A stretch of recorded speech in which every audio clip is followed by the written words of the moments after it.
This was me after failing one of the worst tests of my life. I have a very interesting story I've never told anyone at the end of this video, so make sure you watch till the end. What's up, everybody? General here. How are you all doing? Are you all right? No, you are all left. You think that's supposed to hurt my feelings? Saying I'm not funny? Okay, let's carry on. I'm not going to waste time today. I'm just going to go straight to the story. I know that's why you're here. So let's talk about it. As I said, the first picture you saw was the very first test I failed. I studied electrical and electronics engineering in school. Okay, so you do 100 level, you do mostly science courses, and science courses majorly and technical drawing, right? So in 200 level, then you start your departmental courses, a few of them though. All right, so it was on a Friday, 22nd of June 2018. I remember, right, because something remarkable happened on that day. So my test was supposed to hold on 15th, but they shifted it by 1 week to 22nd. All right, so I had like a week to prepare for this test. But I really can't remember what it was I was doing, and I know I prepared for it. But you know, sometimes you prepare for some things, and life happens at the end of the day, right? Since it was shifted by a week, I had more time to prepare. I remember on that particular Friday, I was with some of my colleagues who were preparing together. This particular guy of mine, we were preparing together, and in my head, I was going to get this thing done, and we were going to be good. But alas, we got to the exam hall and I saw very familiar questions. Okay, this doesn't concern you, but it's a kind of course where you have different methods, like you have about 5 methods to solving one particular question. Then I have to tell you the method to use. This is no excuse for failure, by the way. Yeah, so it had just 2 questions with different parts. 1 and 2. So you had 1A, 1B, 2A, 2B. 1A was define the theorem, 1B was apply the theorem in calculation, 2A was define and 2B was apply. I could only define in that exam. I tried my best to apply the calculation. Like when you know how to do this thing, but you're going step by step, you will get to a place. For those that are doing physics or mathematics, you understand what I'm saying. Like you're moving, you get to a place you know that this movement is not moving again. So that was what happened. I was moving, and of course, when you get the right answer, you will know, because I think at the end of the day, when you add different values together, you should get a whole value, a whole number. So the thing wasn't adding up. So I knew that at that point. Yeah, I knew that this was it. I even went ahead and expatiated on the definition of the theorem, thinking, I don't know what I was thinking. Maybe it was going to add extra marks or something. No, it didn't. So I went ahead and expatiated on the definition of the theorem, but I couldn't apply. I think the exam was for about 1 hour, and I did what I could do for about 20 minutes, even 10 minutes to just define the theorem. And for the remaining part of the test, I was sleeping. Oh my God. I'm not sure something like that has ever happened to me. I was sleeping through the remaining part of the test. Then I looked at my guy. I was just beginning to get close that time. And my guy was also sleeping. When you look at others were writing down and getting this thing done. In my head, let's just get this thing out of the way. I am done. So I remember leaving the hall that day, and I was going. And funny enough, Nigeria had a match. I can't remember who they were playing against, but I'll just put it on the screen now. They had a match, and I was looking forward to that match. But then after the tests, I couldn't keep myself. But from the picture, you would have seen on my face that all was not well.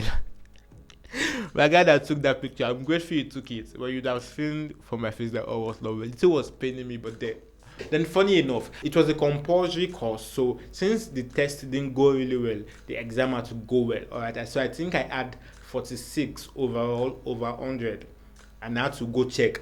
Hope this 46 is not carryover. Hope it's not carryover. I had to be sure. I think we're just getting used to the whole compulsory and whatever. So I had to be sure. Thankfully, it wasn't a carryover. Quickly, let's take a break from the story. Let me tell you something. In my last video, I was talking about creating a structure. So I've been able to come up with something. Why don't I do what I love? So I'll be able to sustain it. So at the moment, I am doing shorts on video editing tutorials. Okay. Then Wednesdays, I will try to be posting, but Fridays by force. I'm going to post by force. So the goal is to post Fridays. I'm going to be doing a little bit of storytelling about interesting times in my life, and if I can bring someone on board too, and we'll talk together, more like a podcast-ish. But on Wednesdays, I want to be doing editing tutorials, video editing tutorials, and yeah, I'm starting something very interesting. I'm going to be reviewing movies. Let's wait for it. You're gonna see what it's like, and I'm sure you're gonna love it. So yeah, please subscribe. Please subscribe. Thank you. So let's get back to the story. So the second bang, This one is quite interesting. It's funny, it's sad. I don't even know what to call it. This was in 400 level first semester. The one I just told you about was in the first one was in 200 level first semester. This one was in 400 level first semester. It was a very simple course. Very, very simple course. It's called Operational Amplifiers. And I loved the course and I love the woman that takes the course. Alright. I don't know. I usually didn't used to go to class during that period because this is no disrespect to the woman, but we always felt like the class wasn't really useful. And it was that time we were just beginning to transition between online class to physical classes. So we had online classes where we had to take registration and attendance and whatnot. And I used to attend that. I used to take my attendance, but for one reason or the other, it didn't get recorded. So we had this test, and that 400 level semester was a very funny semester for me, right? There was a lot, really, there was a lot. But two things distracted me. Number one, and this is very sad, really, I was going through a very difficult time emotionally. I just experienced something sort of like a heartbreak. Right, I was going through a very difficult time, and also I was trying to make money, do a little bit of work, right? But I remember one of these days I was just in class and I thought of it and I just put my head on my locker and I started crying. Thankfully nobody saw me, but it was that bad, it was that sad. Again, this video is not to give an excuse for failure, just to tell you about my experience. So yeah, I moved on from there and we wrote the test. And that period I didn't have a phone. I was using a very small phone that could not browse, so I didn't have a phone. So I was only connected to the internet or class or whatever when I was with my laptop. And thankfully, I had a friend staying with me so he could on a spot for me to connect. Alright, so I couldn't prepare for the test. So I went to the test knowing I had not prepared. I think I was the last person to get to the hall that day. And when I got there and I saw the questions, when you have been doing a course for about 8 weeks and you see some questions and you are not sure of what the course is about, that's how bad it was.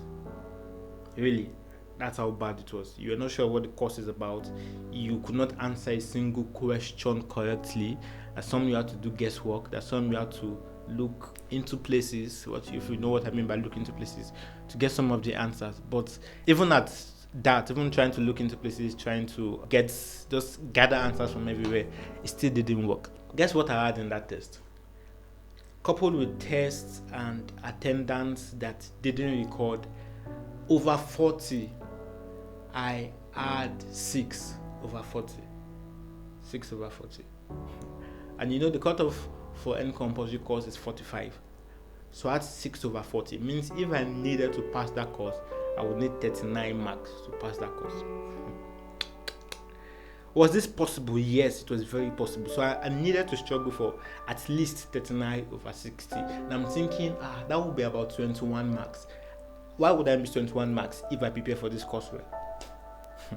So I faced that course with all of my heart, with all of my life.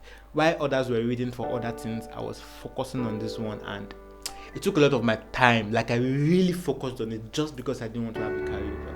Right? That was the only reason I focused on it. I didn't want to have a carryover. And if there's one thing I dreaded the most, is having carryovers. Even before I came into school, my dad is an academician. Yeah, he's a lecturer in school. So I've heard of carryovers. I've heard of how embarrassing it can be. I've heard of how tasking it can be. So I didn't even want to have anything to do with carryovers at all. Overall, over 100.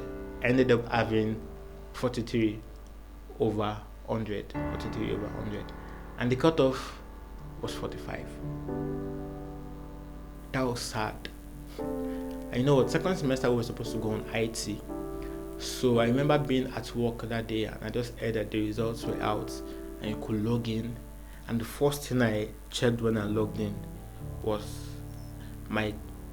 that particular course, and I discovered I had 43. At that moment, I didn't know how to feel. I don't know. I didn't really know how to feel. It's really getting a bit emotional now because it was sad for me, but I just waved it off and smiled, right? And thankfully, other courses were good. And when I mean good, I mean good, right? So those ones just cheered me up a little bit. But at that moment, I already started thinking, oh my God, this is a carryover. This is a carryover. What am I going to do? And The only time I had to do it next was in 500 level first semester, right? This is a carryover. What am I going to do? And it became sad and became funny at the same time because that roommate of mine who has been following me from secondary school, he was in 400 level, like he's a year younger than me class wise, right? So I was in 400 level, so I was already thinking, oh my god, if I'm going to be doing this course again, it means I'm going to be doing it with him. It was really, really sad. But then what could one do? Thankfully, we just braced up. I wasn't the only one out of my colleagues that had issues with the course. Naturally, you just think that if this person is coming to write a course again, that means the person is not good. But it's not always so. Trust me, it's not always so. A lot of stuff could happen. It could be a lecturer, and this is no disrespect to any lecturer. It could be a lecturer, it could be you, it could just be their marking scheme or whatever. A lot of stuff could happen. Okay, so we'll do the course again. All of us that had to redo the course, all of us came through to the glory of God. Right. So let me tell you, carryovers might be bad, the stigma might be there, but it's not as bad as people make it seem. And I'm not going to lie to you. It's not like I'm trying to find the positive in that, but I'm actually glad it happened. And the reason I'm saying this is it kind of changed my mindset towards some of these things, right?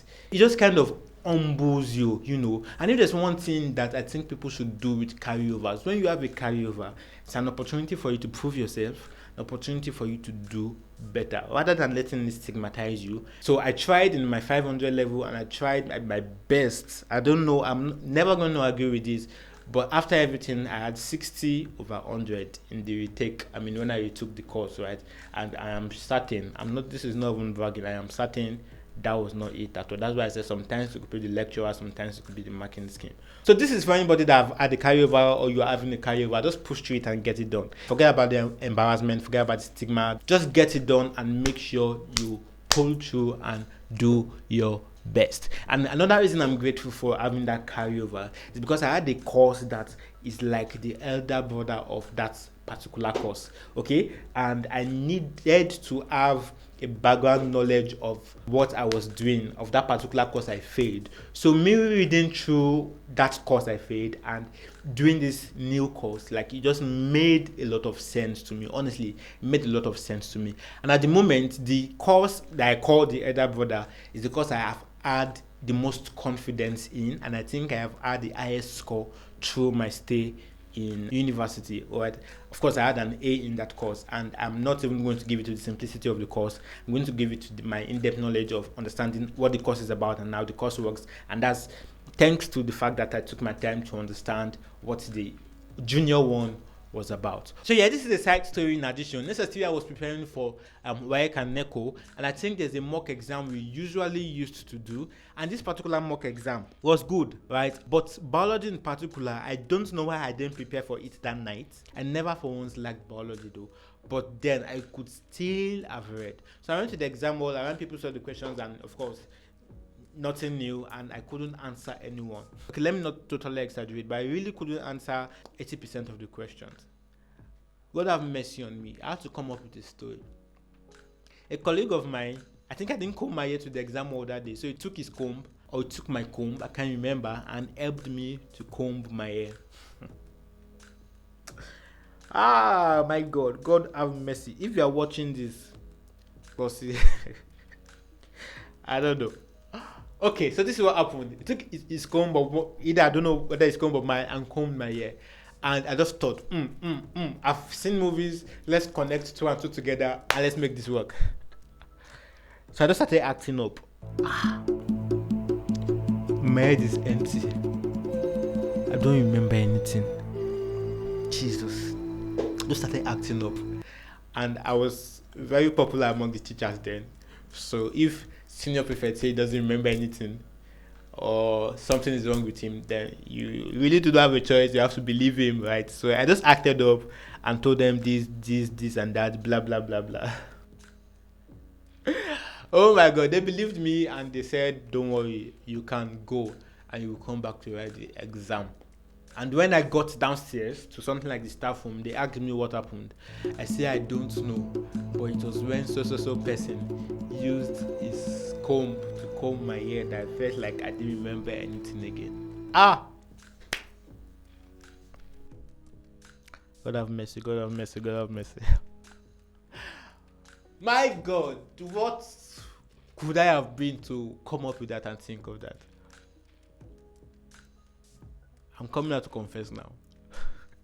But then that was it. So yeah, that was the excuse, and I was released. I was dismissed to come back to write the exam the next day. So they could not change the questions, right? They could not change the questions. So it was those exact same questions they gave me.